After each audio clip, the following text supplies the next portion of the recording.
धर्म भी है मंदा सुमंद मतयो मंद भाग्य योद्रुता। कलयुग में जीवों की बुद्धि मंद से मंद दिन ब दिन होती जाएगी।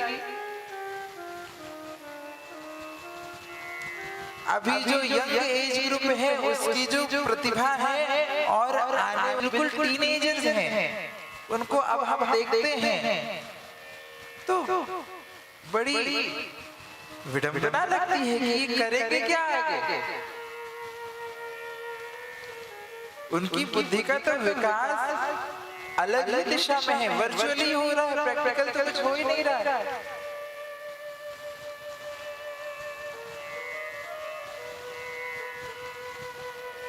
मनुष्य शरीर की संभावना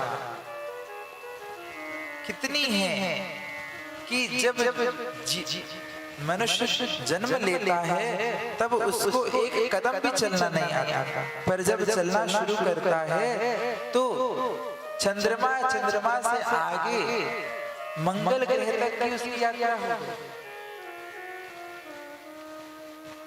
उसने चलने की कोशिश करी तो मंगल तक पहुंच गया, चंद्रमा तक पहुंच गया। ये उसकी क्षमता है।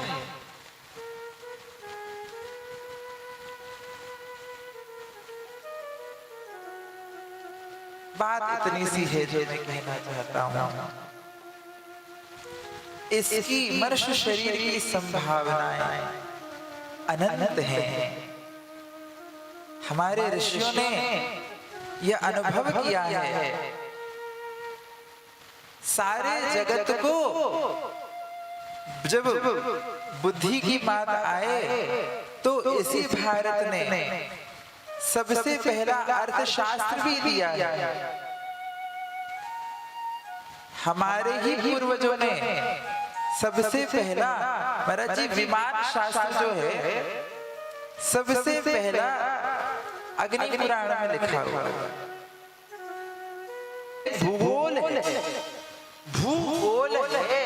ये बात हमारे शास्त्रों ने, हमारे ऋषियों ने हजारों वर्षों पूर्व, लाखों वर्षों पूर्व से जाना है। अरे सतयुग की बात है, जब धरती सारी सृष्टि के क्रम के पहले, मनुष्य रूपा के जन्म के भी पहले, मनुष्य का प्रागट्य भी नहीं हुआ है, उससे भी पूर्व भगवान वराह ने अवतार धारण करके पृथ्वी को रसातल से बाहर निकाला है, तब अपने दाढ़ों में गोल पृथ्वी को रखा है।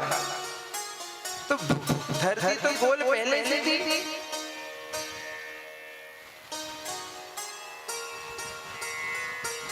पर अपने आग्रह के, हमारे दुराग्रह के कारण मनुष्य जीव, पाश्चात्य के मनुष्यों ने, पाश्चात्य के बुद्धिजीवियों ने इस बात को स्वीकार नहीं किया।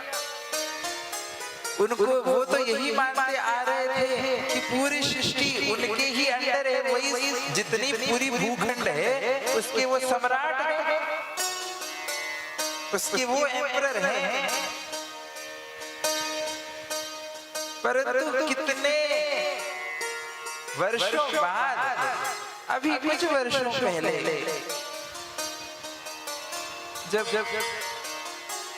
कॉपर्स ने सबसे पहले यात्रा करी और जब जहाज की यात्रा जिस बिंदु से शुरू हुई घूम करके वहीं पहुंच गए, तब उन्होंने माना कि हाँ पृथ्वी गोल।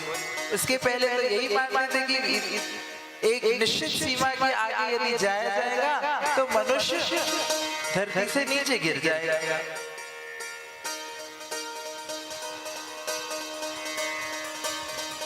आग्रह के कारण हम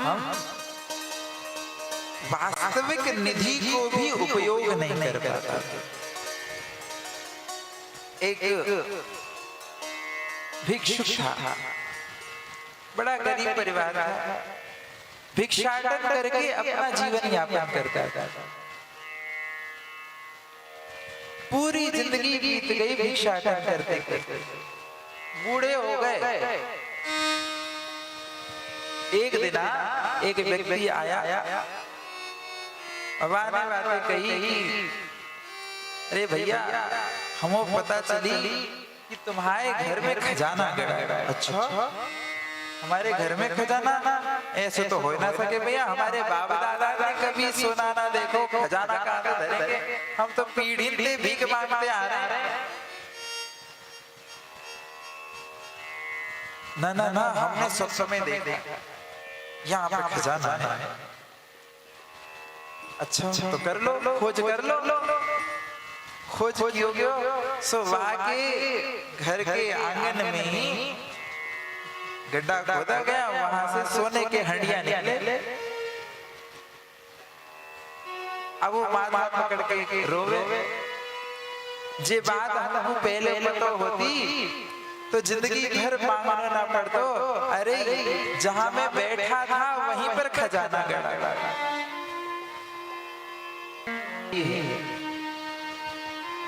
हमारे पास जो चीज उपलब्ध है उसकी कीमत हम जानते नहीं, हम अनभिज्ञ हैं। हमें भागवत भगवान के माध्यम से जो ज्ञान मिल रहा है, जो भक्ति मिल रही है, जो बिल्कुल सहज रूप से भगवान नाम हम सबको प्राप्त है, उस भगवान नाम की क्षमता हम नहीं जान रहे कि क्या कर सकती है ये भगवान नाम। भगवान का नाम क्या नहीं कर सकते। कर तुम अकर तुम अन्यथा कर तुम समर्थ है भगवान। और भगवान के नाम में कोई भेद नहीं है, नाम और नामी में भेद नहीं होता। आपका नाम उमा है, आपका नाम भी उमा है और आप ही उमा है, कोई भेद हुआ क्या?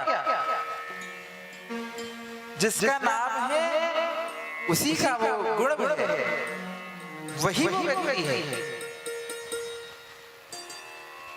नाम और नामी में भेद नहीं है।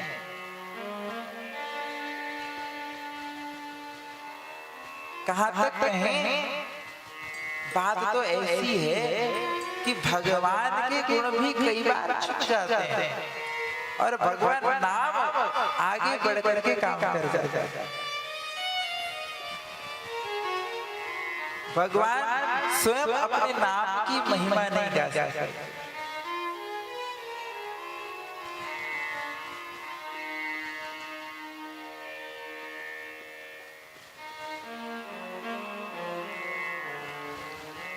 हमें जो प्राप्त है वो पर्याप्त है।